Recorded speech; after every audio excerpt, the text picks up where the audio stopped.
welcome to Twinning Out Loud with your hosts, Mariah and Amanda. Yes, hi everybody. So what we're going to go into today is, we're corny and we named it the divide between your head and your heart. But really, so what we're going into is, you had the twins, whether they were your firsts or your third, right? Yeah. Or I guess like first pregnancy, second pregnancy. Yeah. I don't know. Or third. So you had your twins. Let's go there. How do you know when you're done? Are you done, Amanda? If you ask Gary, I'm done. And that's where the head and heart comes in, because my head knows financially after twins, like there's a lot. Yeah. There's a lot financially, double daycares. You know, you have to look into the future. You're going to have to buy 2 cars. Well, you don't have to buy 2 cars when they're 16, but like you think of that independence and then college and saving for double along with like your other children And if you have to do weddings, oh my god. Yes. So Might like as well just buy a venue. Our next adventure on Twinning Out Loud. So my head knows that financially the responsible thing to do is to be done. My heart says I'm not done. Okay. That I'd love one more. If I had another set of twins, I honestly don't think it would be the worst. We've already been through it once. It is a good point though, because a lot of people don't want to go again because they're like, what if it's twins again? Twins the first time, great surprise. The second time, I'm like, oh crap, I have to actually like think about all of the... Yeah. It would still be amazing. But a lot of people do that. A lot of people go again and then have another set. Yes. And I've actually seen recently, I was on like my mom's page and I saw somebody had identical twins. And identical twins, as you know, are just kind of like a fluke. And then ended up having fraternal twins. Oh. And I was like floored. I was like, no way. Yeah. I was like expecting like maybe the original ones were fraternal or 2, but then she like made a comment and said, nope, they were identical. That could happen to you. You had fraternal the first. What if they're identical the second time around? What if? I know. Don't say that, because that's the reason Gary doesn't want anymore, is he doesn't want another set of twins. Okay. So would you go for another? So Gary's saying no. Yeah. What does your heart and head say? So your head's saying no also because of like financial and like life reasons. Yeah, being responsible. Yeah. But my heart is 100% on board with another. Yeah. Yeah. How about you? I would say I would do another. My heart always says that. But like I get stuck with my head, kind of like what you're saying, like financially we're comfortable. Another one would be a push, and it would be, I'd be nervous that I wasn't giving my girls everything they could because I wanted a fourth. But then I see everything that's like, you never regret how many kids you have, and that's so true. You never regret a full table. Yeah, I've seen. Yeah, like you never regret that. So that is something I think about as well. So I don't know. A fourth has always been in my heart, but I just remember like how sick I was with the twins, and I get nervous about that too. Is I always have like mom guilt of how sick I was, and then like Parker being she was like 1.5, turning 2. She turned 2 when they were born. So I didn't get to give her as much of my energy as I would have liked to. I mean, I gave her as much as I had, but not as much as you would have liked to for a 1.5, 2-year-old. Nope, I feel the same. So I was sick for both of mine, so like I know that if I had another one, I would definitely be sick, and that's true. Like I remember, going to the bathroom and having to worry about like Lainey just sitting there waiting for me and knowing what was going on. And I mean, obviously with twins, you're extra exhausted. And towards the end, I remember that she wanted to play outside, and I was just sitting on like a fold-out chair because it was so hot in summer, and I couldn't do anything. But I like sat there, I was present. It's just I felt so guilty. Yeah, you feel so guilty. But I don't know. A fourth has always been a thought in the back of my head. I know my brother and his new wife. She has twins in her family, so we're like wondering if when that happens, if they'll end up being pregnant with twins. And I was like, Mom and Dad, are you ready? Yeah. You'll have grandkids that are twins on each side. Yeah. They're prepared. Yeah, they are. They're prepared. We're prepared. We can help them with whatever. No, we'll see if that shakes out, because they're fraternal, so they run in her family. Yeah, we'll see. I know it's a tough like discussion. I've had some with like friends too. I'm like, do you know you're done or not done? And I mean, I personally was gonna have my tubes tied. I had it totally set. My tubes were getting tied on the table with the twins, and right before I went into the operating room, I couldn't sign the papers. Yeah. that's where my heart took over. And actually the doctor, super sweet. I loved her. She was actually my one of the assisting doctors with Lainey. Yeah. And then I had asked if she was going to be there when they scheduled my C-section, and she said she was on the shift like the night before, but she wasn't going to leave until she made sure like I was prepped and ready. So she came in to do all my paperwork and stuff and just to wish me luck. And she looked at me and she said, "You're not signing the papers." And I was like, I should. And she was like, "But you know you shouldn't." And I was like, "I know. My heart says I shouldn't sign them." And Gary always says, "You should have signed the papers." Would Gary get a vasectomy? He says he would. He will. Has he scheduled that appointment? No. Gary, where are you at on that? Huh? Because that's reversible? Yeah, it is reversible. Where are you at on that, Gary? So I mean, like, if he's that serious on no fourth, but I can't say much of a help. Like, I'll, like, I'll poke the bear and I'll be like... It's hard not to. It's hard not to, like, think about it. And especially as they get older, things start to get easier in different ways. Yeah. That actually, like, weighs on me a lot, too, because right now that the boys are a little over a year, or almost a year and a half now, and things are getting easier, as we just talked about, like, you can take them out a little past their bedtime, and it's not like the end of the world. I mean, you know it's going to be tough, but, like, you'll figure it out. It's not, like, screaming or anything. Just occupy them some snacks, some toys, and they're good. But, like, I'm just like, wow, I'm starting to get that, like, feeling that I'm almost there again, where you can just pack them up and do what you need to do without, like, that whole diaper bag experience, you know, where you're packing the bottles and you're packing all the extras and the triple diapers and everything else. And we're at the point where I can throw, like, 2 diapers in my bag, some wipes, and I can just take a purse with me. Like, you were right there. So then I think to myself, do I want to go back and start again? And then tomorrow I'll be like, I totally want to go back and start again. It's true, though, because even when we're at, like the little fairs around here or the parks, and, like, the girls can pretty much play with each other and frolic and do all the big kid stuff, like, their age-appropriate stuff. I do think about, I'm like, I don't know if I should go back and, like, slow them up from everything that they're doing. I get nervous. I know. And, like, Lainey thankfully has cousins her age, so, like, when we go to the park, she has them, so when the boys were little and they weren't able to do all that, I could really focus on, like, the boys, and then Nikki was always there with the older ones, and now I'm like, oh man, I was like, if I had another, and now we're really, like, overly outnumbered. Yeah, you're like, what is happening? And then we're gonna have to watch 5 running around and have, like, little babies too, so. Yeah, I know. It's a hard decision to make. You can't go wrong either way. No, absolutely. But like, whatever works for your life is totally great, but it's such a hard decision, and something that I feel like moms struggle with and don't talk about because either, like, their husbands are very against it, or they don't feel like they should, like, the guilt. Like, I feel like I shouldn't have a 4th because I have everything that I could have asked for. And I actually was just talking to my Nana the other day, and she was like, you have 3 healthy kids with all their fingers and toes, and she was like, and if that's, like, what God blessed you with, like, you should be happy with that. She wasn't saying, like, don't have any more, but she was like, don't forget, like, your kids are healthy and at a good spot.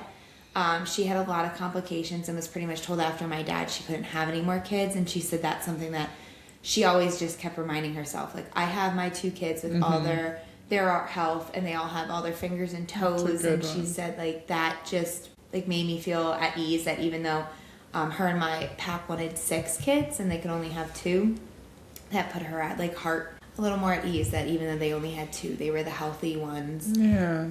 And there was a possibility that she wouldn't be healthy if she had any more or anything. So, you know, you have to think that way, but there's always that. It's, like, similar to what happened to my mom. She wanted another. I think it's because she loved me so much. We won't say it's because of my brother, but she wanted another, and my dad was like, no, we're not. He went and got his little procedure because she had preeclampsia and then was, like, having really bad seizures. Oh my goodness.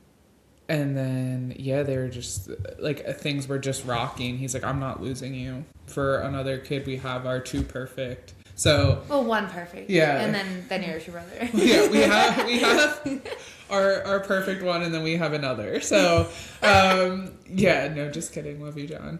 But yeah, so that's kind of similar. So yeah, I do feel lucky. I feel very grateful that, because, you know, twin pregnancies are crazy, and we came out with not just our twin pregnancy healthy, but then our our first, so. And then there's moms that know that they were done. My mom is one of them. I want to know what that feeling is like. Me too. She said after she had my brother, she knew she was happy and done. And my dad agreed that they wanted to, and that was they felt full.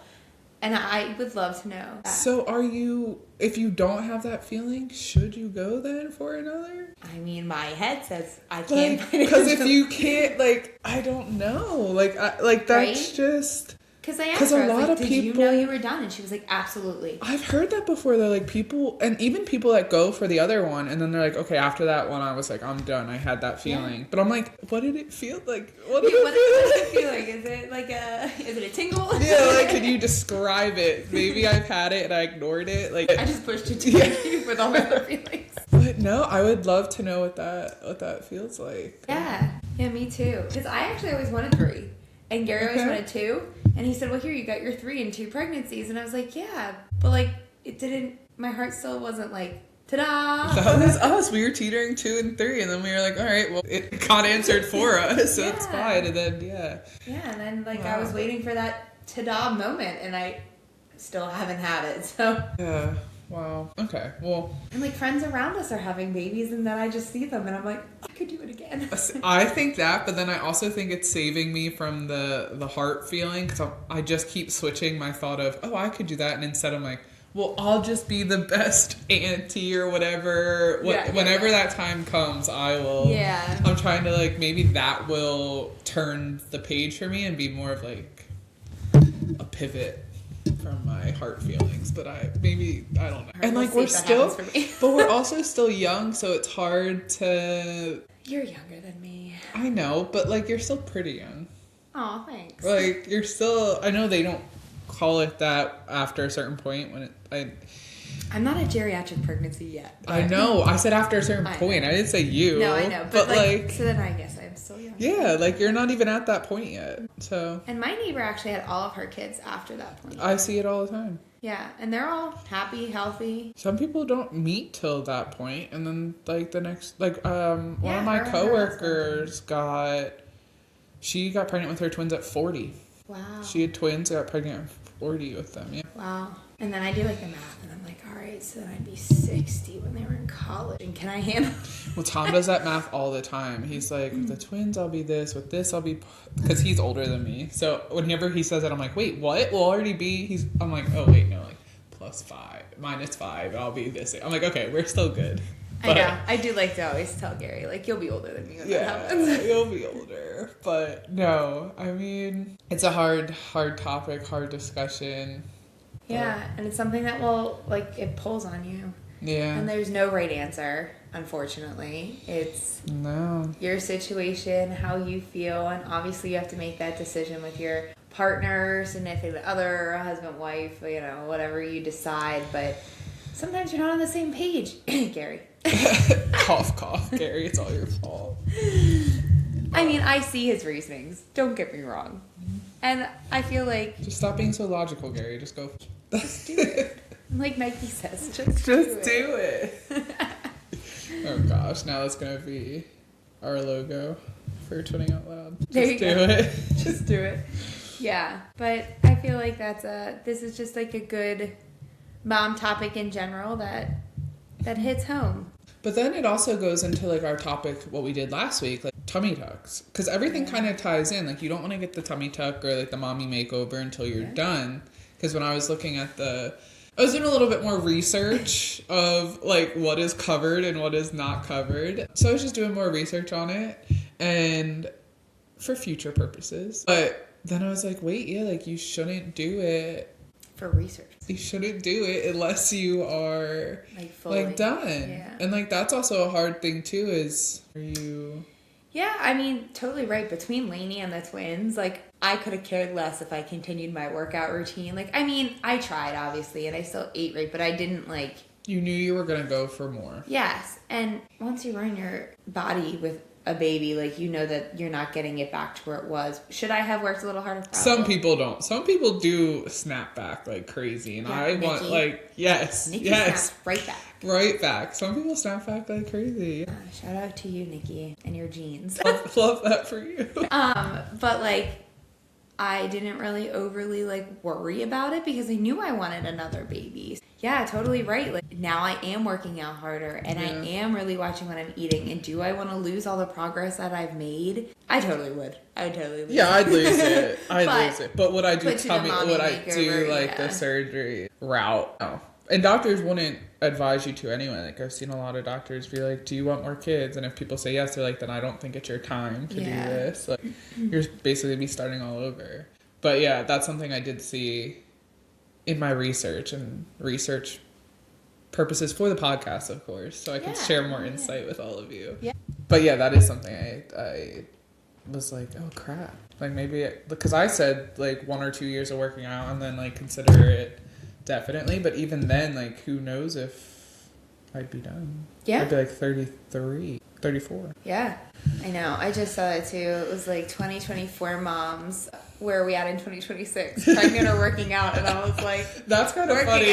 That's funny. Working out, but struggling.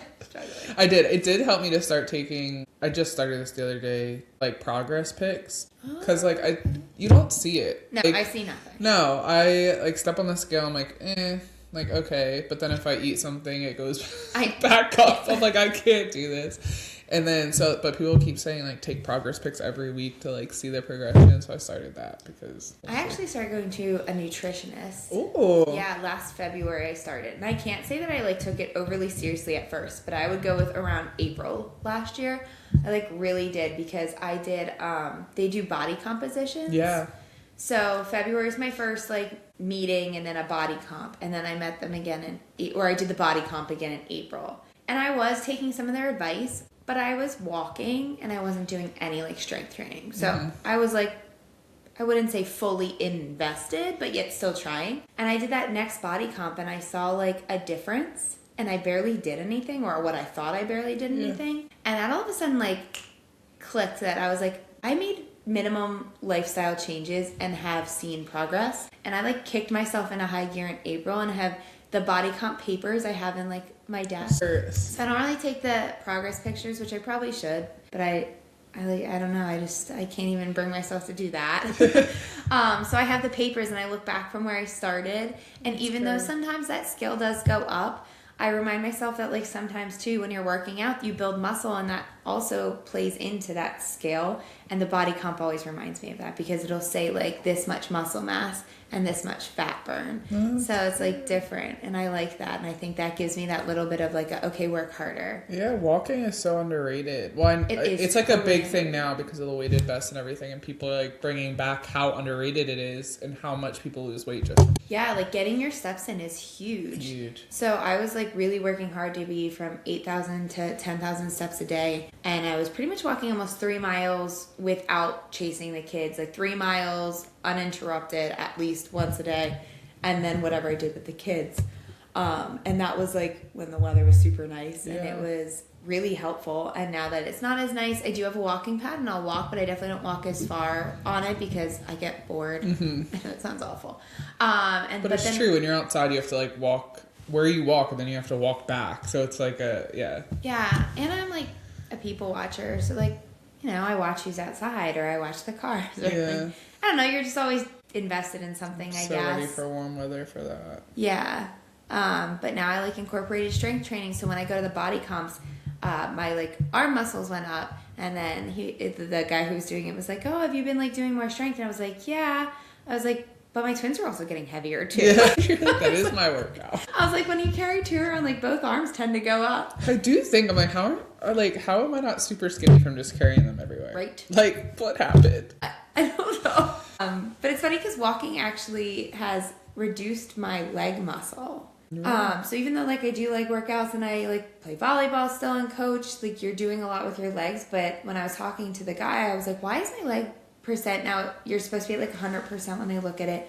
And I was teetering over it on my legs before, and now I'm teetering like right at 100. And he said that a lot of walking can actually like not deteriorate, that's a bad word, but like decrease your muscle because you're walking it off. He said it's not that it's a bad thing, but like usually if you're a heavy walker, to like make sure that you do more leg strength. Yeah, more leg strength workouts. So I've been incorporating like heavier legs instead of doing like my full body or just like legs here and there, like a side circuit. Like Tuesday I did like a super heavy leg workout. Trust me, I'm sore. But I didn't know that was like a thing that you could like not deteriorate, but like that your muscle kind of like decreases from walking. Yeah. Too. Interesting. I just bought one of those I know we're getting kind of off topic, but let's continue. I mean, it ties back. Just bought one of those vibration plates, and I love it. Like, my body just feels better. I didn't do it for weight loss, but like, I did it to just like all the lymphatic drainage and all of that, and it feels so in your joints. It does feel really good. Does it? Yeah, plate for the win. You just like standing there shaking like a crazy only 10 minutes a day. Yeah, and it's I did shake like a crazy person when I first tried it. I like just plugged it up when we got it. All my girls came around me like, "Mommy, your butt's jiggling," and I was like, "Shut up." But as you're standing there, yeah, I'm like your skulls. Yeah, they wanted to get on it, and I was just like, no. Yeah. But the vibration plate has been nice, especially because I'm doing those morning workouts and then doing the vibration plate. Like, I try to do it at lunch, just to get like up and moving and get my body like taking a break from being sedentary. Yeah. And I also got an Aura ring, which I love. Oh yeah. Okay. I do love it because it shows you your overall health. Even if I've had a good balance of being like relaxed, and which is mostly like when I'm sitting at work or whatever, versus active. So it like breaks down all that, like your cardio health, your sleep, all of that. So oof, my sleep it'd be like bing bing bing bing. I thought mine was going to be too, and it actually, because it takes the whole day data and it gives you a readiness score when you wake up. So like based on your sleep, this is your readiness score and like what levels of sleep you got. I've pretty much been around like an 88 like readiness score every day.